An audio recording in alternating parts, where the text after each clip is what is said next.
Planeta Varo, el podcast donde un grupo de varonautas te enseñarán la mejor forma de cuidar tu varo, mediante anécdotas rotatorias, experiencias fuera de este mundo y las peripecias más cagadas de la galaxia. Bienvenidas y bienvenidos, esto es Planeta Varo. Arthur, muy buenas tardes, ¿cómo estás? Hola Charlie, bien, gracias, muy buenas tardes. ¿Tú cómo estás? Bien, aquí viendo toda la información que pues ya estamos acostumbrados a que se genere Arthur semana a semana. Cada que decimos, viene una semana tranquila, sin indicadores, ¡pum! Se encargan de echar abajo esta tesis, Arthur. Pero, pues bueno, ¿te parece si iniciamos para nuestros amigos de nuestra visión con pues algo muy importante? Ya lo habíamos anticipado, lo habías anticipado la semana anterior. Inflación Estados Unidos, en general datos macros. ¿Por qué es importante la inflación? Pues porque la presión sobre el Chair Powell está con todo. Si quieres ahorita lo comentamos, pero primero los datos, ¿te parece? Sí, claro Charlie, con mucho gusto. Saludos a nuestros amigos de nuestra visión. En la semana se fueron divulgando, Charlie, diferentes datos que reflejan la salud económica de Estados Unidos y cómo va evolucionando. En el transcurso de los primeros 5 meses sí veíamos que varios de los indicadores fundamentales iban a la baja, Charlie. Es decir, que la economía en su conjunto iba perdiendo algo de fuerza. Finalmente, en los datos correspondientes a junio divulgados entre lunes y todavía en esta mañana, encuesta de manufacturas, la inflación, entre ellas la producción industrial, ventas al menudeo, número de casas iniciadas, permisos de construcción, todos esos datos, Charlie, resultaron mejor a lo que se esperaba. Solo el índice de confianza del consumidor, que se difundió esta mañana en 61.8 unidades, resultó en línea con las expectativas, pero mejor, eso sí, que el dato referido el mes pasado, Charlie. Este dato de confianza del consumidor es todavía preliminar. En un par de semanas sabremos el índice definitivo, Charlie, pero como quiera que sea, ya es un avance, insisto, respecto de la lectura recogida en mayo, Charlie. Y sí, el dato, pues por mucho más relevante de todo para los mercados, que es el dato que toma en cuenta la Reserva Federal para tomar sus decisiones de política monetaria, la inflación, pues resultó, digamos que en línea también con lo que se esperaba. En ciertos casos mejor, en otros no tanto. Los precios aumentaron un 0.3% en el mes, arriba del 0.1 de mayo, Chávez. La inflación a 12 meses fue de 2.7%, arriba también del 2.4% anual registrado en mayo, para subir por segundo mes consecutivo desde el 2.3% de abril. En cambio, la inflación subyacente del mes, como la inflación subyacente anual, resultaron ligeramente mejor a lo previsto. En los 30 días, los precios subieron 0.2%, ligeramente arriba del 0.3% y arriba del 0.1% de mayo. La subyacente de 12 meses fue de 2.9%, mejor que el 3% cerrado que se esperaba, y apenas arriba del 2.9% anual registrado en mayo, Charlie. Este dato de 2.9% es el primer salto luego de 3 meses consecutivos en que la inflación subyacente se mantuvo en 2.8% anual, Charlie. Y después de los datos, en Wall Street se habló de que la subida de precios era ya la consecuencia, el efecto de los aranceles de Trump, Charlie. Y bueno, ya se vertió la preocupación, se vertió el nerviosismo, etcétera. Pero la verdad es que lo que percibo acerca de los rebotes es algo mínimo, y aunque, digamos, avala un alza ya continua por tercer mes consecutivo, me parece que no corresponde a esa teoría de que se debe a los aranceles, Charlie. ¿Por qué lo digo? Pues porque subieron, por ejemplo, la electricidad para hogares, más de 7%. Pues no tiene mucho que ver con los aranceles. Los seguros de autos, 6%, tampoco tienen que ver con los aranceles. Los artículos para el hogar, la comida en restaurantes, la renta de autos, la renta de vivienda, todos estos bienes o servicios subieron alrededor de 4%. El cuidado personal y los servicios médicos subieron alrededor de 3%. Y todo lo demás, una larga lista, subió por abajo del 2.7% de la lectura de la inflación general anual. Larry.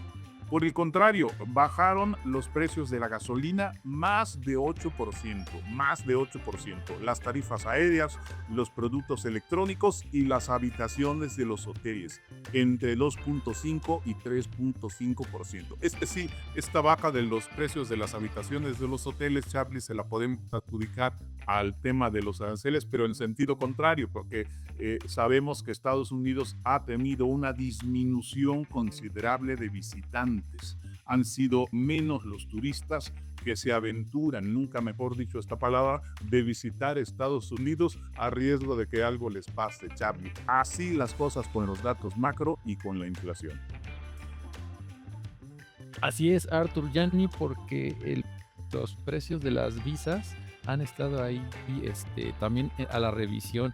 Se van a tener un incremento correcto, van a tener un incremento importante para el año que entra, según lo declaró el Servicio de Migración. Pero bueno, Arthur, entonces tenemos esta situación, la inflación, perdón, el aumento de las pólizas de seguro en Estados Unidos es una locura, Arthur. Ya se ha pronunciado ahí varios analistas y dicen que esta alza pues es inédita, nunca se había visto tan alta. ¿No? Ahora ya es más caro asegurar tu auto, casi que tener una hipoteca, pero bueno, es una cuestión que estaremos revisando a ver si es temporal o pues ya va siendo un poco más permanente. Arthur, entonces, después de estos datos, pues vamos a darle entrada al temazo. Esto pues sigue siendo una presión adicional para la Fed, ¿no crees? Sí, por supuesto, Charlie, hay fuerzas encontradas, muy encontradas. En la vista ampliada, en el contexto general, me parece que los datos macro y en particular la inflación refrendan la postura de que la Reserva Federal no va a bajar las tasas en su reunión que va a sostener dentro de 2 semanas, poco menos de 2 semanas, Xavi. A pesar de que las presiones desde el gobierno se han incrementado y desde dentro de la Reserva Federal también, Xavi. El miércoles, hace 2 días, el periódico New York Times informaba que Trump había enviado un borrador con la destitución del Chair Powell a la Cámara de Representantes, a los republicanos de la Cámara de Representantes para que lo analizasen y en su caso le dieran su visto bueno. Y el documento fue rotundamente rechazado, según el periódico, Charlie. Fue rechazado por los legisladores con el argumento muy cierto, desde luego, de que la destitución del presidente de la Reserva Federal no era viable, no era buena idea, que iba a ocasionar una gran distorsión en los mercados financieros y en la economía global. Así lo refirió el periódico, Charlie. Y entonces, para variar, el presidente Trump volvió a recular y salió a decir que no estaba en su idea, en sus planes, la destitución del Chair Powell. Pero claro, siguió presionando para que bajasen las tasas de interés. A mí no me parece claro ni que vaya a ser en automático, Charlie, que un cambio de presidente de la Reserva Federal signifique la baja inmediata de las tasas de interés. Significa que no sé si el presidente, sus allegados, sus asesores desconozcan cómo se determina la política monetaria. Es increíble que a estas alturas piensen, si destituyo al presidente de la Reserva Federal, el que ponga va a bajar las tasas. Oye, es que la Reserva Federal es un organismo autónomo, Charlie, autónomo. Lo que en su caso podría ser, sería que el presidente enviase una iniciativa al Congreso, a la Cámara de Representantes, a la Cámara de Senadores, para que el conjunto de la institución, la Reserva Federal, deje de ser autónoma y entonces dependa del Ejecutivo, para que así el presidente pueda dictar las órdenes. Pero eso claramente sería quebrantar, acabar con el sentido que debe tener en todos los casos la política monetaria y un banco central. Además, yo presumo que muy pocos querrían ser miembros del Comité de Operaciones del Mercado Abierto. ¿Para qué voy a ser miembro si va a ser el presidente el que va a decidir? Pero bueno, ese sería el camino más ortodoxo, entre comillas, que andar destituyendo presidentes de la Reserva Federal, Charlie, o miembros del Comité de Operaciones del Mercado Abierto que no se plieguen a los deseos del Ejecutivo.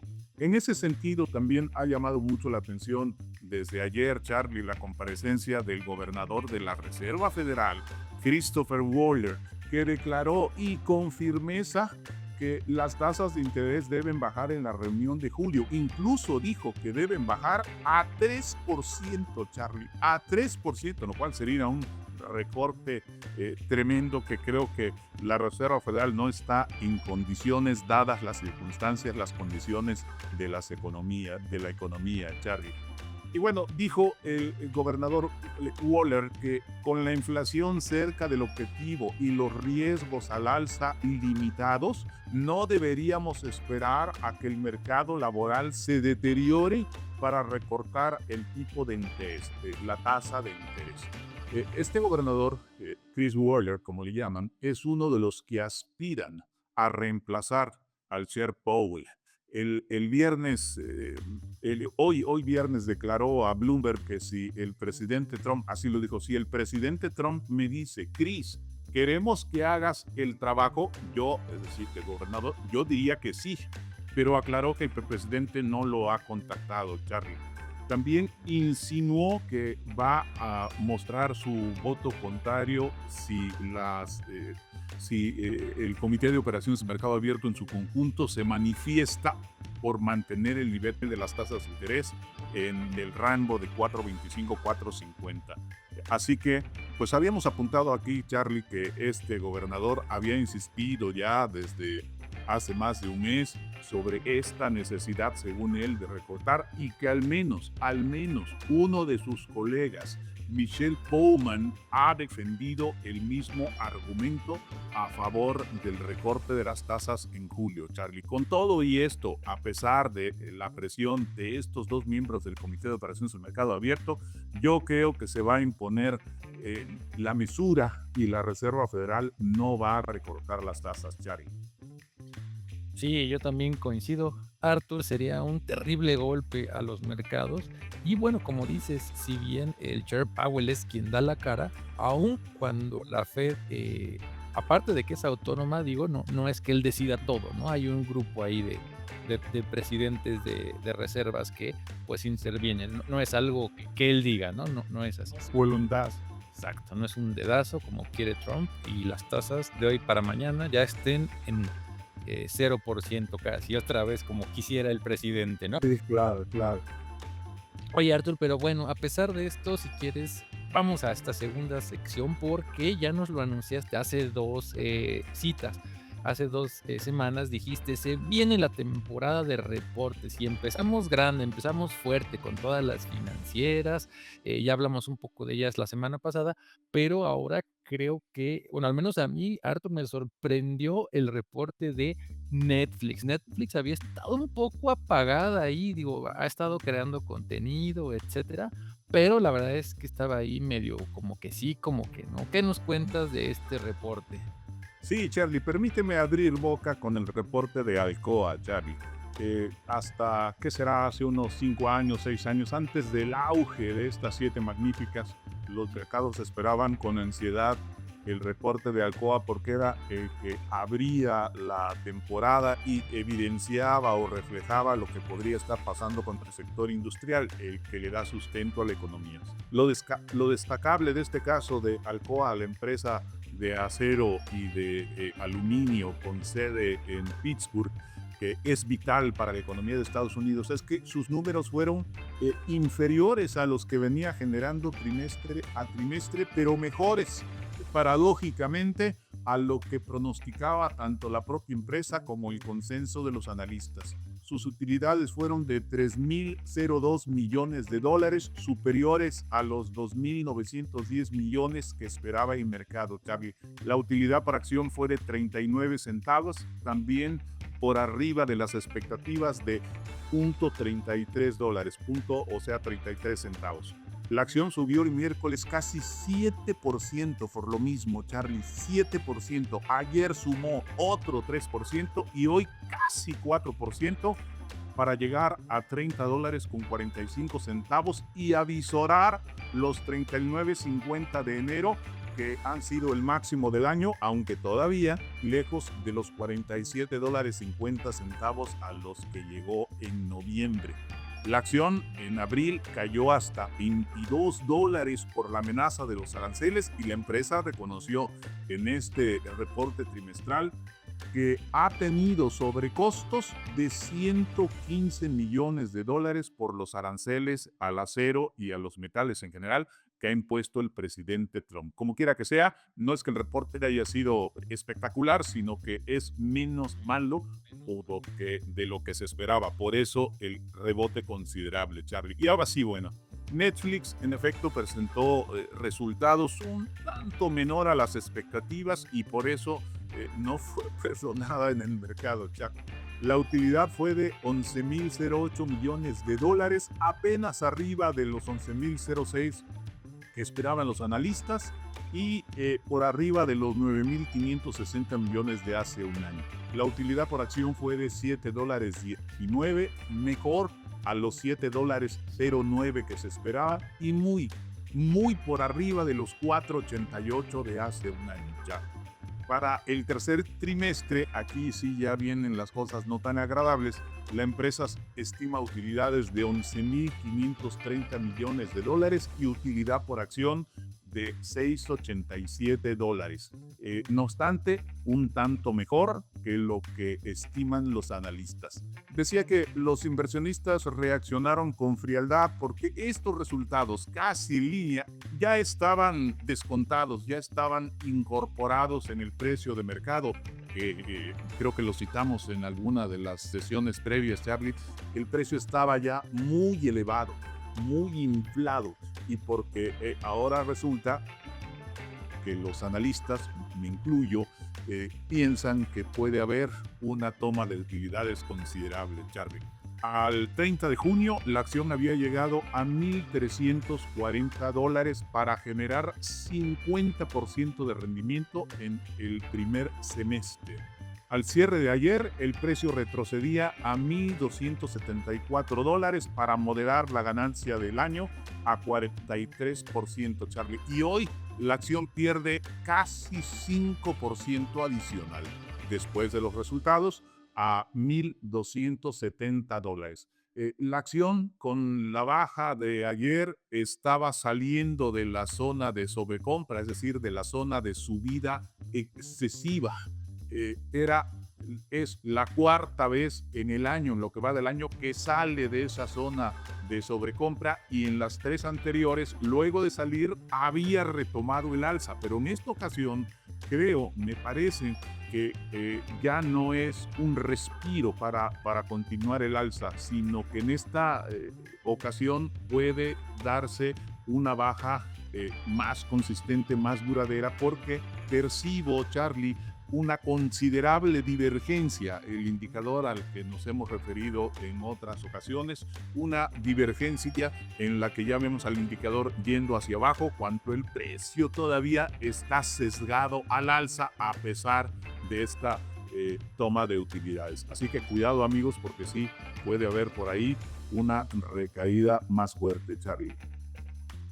Sí, aunque bueno, hay que recalcar que estos 11.000 millones de ingresos, pues sí son como un 16%, ¿no? de incremento respecto al mismo periodo, pero del año anterior. Entonces, digamos que pues ahí va, aunque como dices, la gráfica de su precio se ve ahí interesante, ¿no? Supera los 1.300 y tantos, cae hasta los 1.274. Ya se ve una inclinación. Ya recuperación. Ya veremos, este sector está muy competido. Recordemos que la compañía, bueno, la división de negocio de Apple tampoco ha terminado por levantar, ha tenido ahí muchos problemas. Es un sector pues bastante competido, Arthur, amigos. Y bueno, nada más para comentar, Arthur, que decías de Alcoa, esta gigante que le hace honor a los acereros de Pittsburgh. Tuvo estos problemas y todo, pero hay que reconocer, Arthur, que en su reporte de ESG o de ASG de hace un par de meses, me parece, reportó que casi el 90% de su energía es energía limpia, según este informe, ¿no? Están pues bastante alineados o bastante metidos en este tema de usar energías pues renovables o limpias por lo menos, no tan sucias, y es de reconocer. Y bueno, siempre pues es referente, ¿no? Esta gran empresa de, como bien dijiste, de por allá de Pittsburgh. Arthur, oye, y pues ya en estos minutos que nos quedan, ¿qué quieres comentar? ¿Qué hay que estar pendientes la próxima semana? ¿O con qué cerramos, Ano? Charlie, sí, solo quiero referirme a los reportes de los bancos que en general fueron mejor a lo esperado. Solo los resultados de Bank of America, BOFA, estuvieron en línea con las expectativas que de cualquier manera, a pesar de salir en línea, suponen una mejoría respecto de las cifras de junio de 2024, Charlie. Y que las acciones de Morgan Stanley, Citigroup, JP Morgan, Bank of America, se recuperan de manera considerable, Charlie. Citigroup subió casi 4% a 90.72, muy por arriba del precio máximo de febrero. La acción acumulaba ya cerca de 35% en lo que va del año, que es hacia $93 inclusive, que es el precio, atención con esto, Charlie y amigos, estos $93 de Citigroup es el precio más alto desde noviembre de 2008. Desde noviembre de 2008, cuando se desplomó por la gran crisis financiera. Pero si hablamos de que el precio anda alrededor de $93, Charlie, se desplomó, para ponerlo en una comparación dura, clara, se desplomó desde $560, Charlie, amigos. De este tamaño el desplome de Citigroup. Bank of America ronda los $50, el precio más alto desde marzo de 2022 y octubre de 2021. Está cerca ya del precio histórico de $52 que alcanzó, Charlie, hace 19 años. Le está costando 19 años acercarte a su máximo histórico de 52. Morgan Stanley también cayó en 3,5% en 2 días, desde el máximo de 144. Apenas fue en septiembre del año pasado, Charlie, amigos, cuando Morgan Stanley superó el precio máximo que había tenido en julio de 2000, $108. O sea, le tomó 24 años, septiembre del año pasado, 24 años el alcanzar y superar su máximo histórico, Charlie. Hay que recordar por qué se desplomaron los bancos, por la gran crisis de 2008-2009, la gran crisis mundial, Charlie. En cambio, los inversionistas no reaccionaron a los resultados de JP Morgan, cuya acción siguió alrededor de $286, apenas $10 abajo del máximo del año que se logró hace 2 semanas. En este caso sí es un máximo histórico, porque JP Morgan no sufrió lo que sí sufrieron los demás bancos. El banco estaba sano en aquellos años 2008-2009, y a diferencia de los otros que padecieron, que fueron vendidos y algunos hasta liquidados, JP Morgan salió fortalecido, Charlie. Es decir, en suma y más allá de estos datos históricos, es bueno que los bancos, que son los que canalizan el dinero, la liquidez hacia la economía, estén mejorando su salud, Charlie, porque eso va a mejorar a su vez poco a poco en el mediano plazo la salud económica de Estados Unidos y en buena medida la salud económica del mundo, Charlie. Sí, un cuarto de siglo prácticamente retomar estos máximos, Arthur. Y yo creo que ahora los bancos, el sector bancario la tiene más difícil con todos estos llamados neobancos, ¿no? Que han estado proliferando a nivel mundial, ¿no? No solo en América, sino en todo el mundo. Ya es una competencia durísima con la banca tradicional, ¿no? Y bueno, apuntar que Bank of America pues es el banco favorito del viejón consentido Don Warren Buffett, ¿no? Es su banca favorita, parte importante de su portafolio, de nuestro viejito querido, que se nos vaya, nos queda menos de 6 meses al frente de Berkshire Hathaway, amigos. Pues ahí está, Arthur, excelentes datos, excelente información, que hay que estar pendientes la otra semana, nada más para despedirnos. Sí, Charlie, si me permites, quiero referirme rápidamente a una pieza que publicó Bloomberg el 14 de julio, hace 4 días, Charlie, sobre el peso mexicano, firmado por Kesley Butler y María Elena Vizcaíno, titulada, traduzco, el peso mexicano es un inesperado ganador en la guerra comercial de Trump. En el primer párrafo dice la nota, también traduzco, el peso ha subido más de 11% este año, superando a todas las divisas regionales, incluso tras caer en las últimas jornadas por las noticias arancelarias, la amenaza de un impuesto del 30% anunciado el pasado fin de semana. En concreto, Charlie y amigos, la nota resalta 2 factores como los más importantes para coadyuvar a esta fortaleza del peso mexicano.